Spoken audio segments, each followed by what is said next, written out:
What I really loved about a Fender guitar was the vibrato bar, except they only came with single coil pickups, which at high volume they squeal and they're very thin sounding unless you use some kind of distortion pedal or whatever, which I could not afford, you know.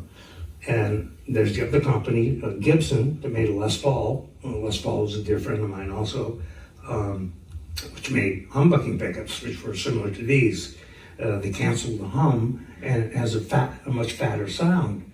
So I proceeded to find a company that made knockoff bodies and necks of Fenders, a company called Boogie Bodies. And I went out there and said, how much for a body? He goes, oh, you don't want one of those. I go, why not? The guy goes, they're seconds. I'm going, I thought he meant those are next to be made. No, what he meant was those are junk. We can't sell those because they have knots and you know, they're damaged. I said, great, I'll take one.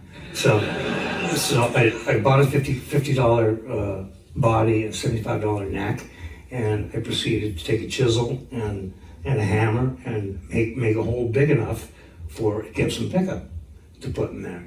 And of course, that pickup had to come out of the guitar somewhere.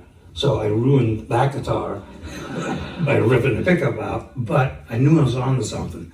So I screwed the pickup straight into the wood, and a Stratocaster actually has 3 pickups. And so I routed out the body and crammed the humbucking pickup, and mind you, everything was unsoldered and just laying there. It had 3 knobs and 2 pickups over here, and I had 1 pickup that I wanted in there, and I go, okay, now how am I going to hook this back up?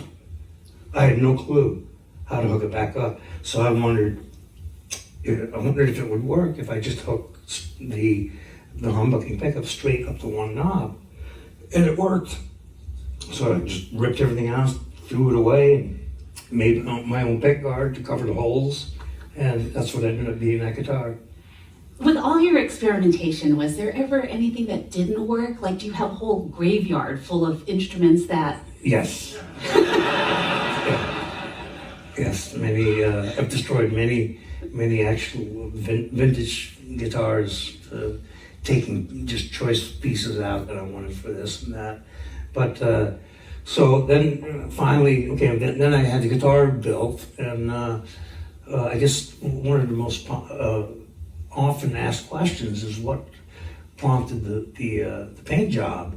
That I have no answer for, except that I'm sitting there with a blank piece of wood with a guitar that sounded great, did everything I wanted, and I painted it black, and I'm going, this looks kind of boring, and there's some tape laying there, and I just started taping it up, took a razor blade, just cut pieces out, and spray painted it white, and took it all off, and I'm going, hey, this is kind of cool. And it was really as simple as that. There was no, I have to make a piece of art, you know, even though it's interesting looking. And then later on, the red guitar is the same guitar as the white one. I taped over it again and spray painted it red. But, and that led to a lot of people kind of copying, you know, the graphic design.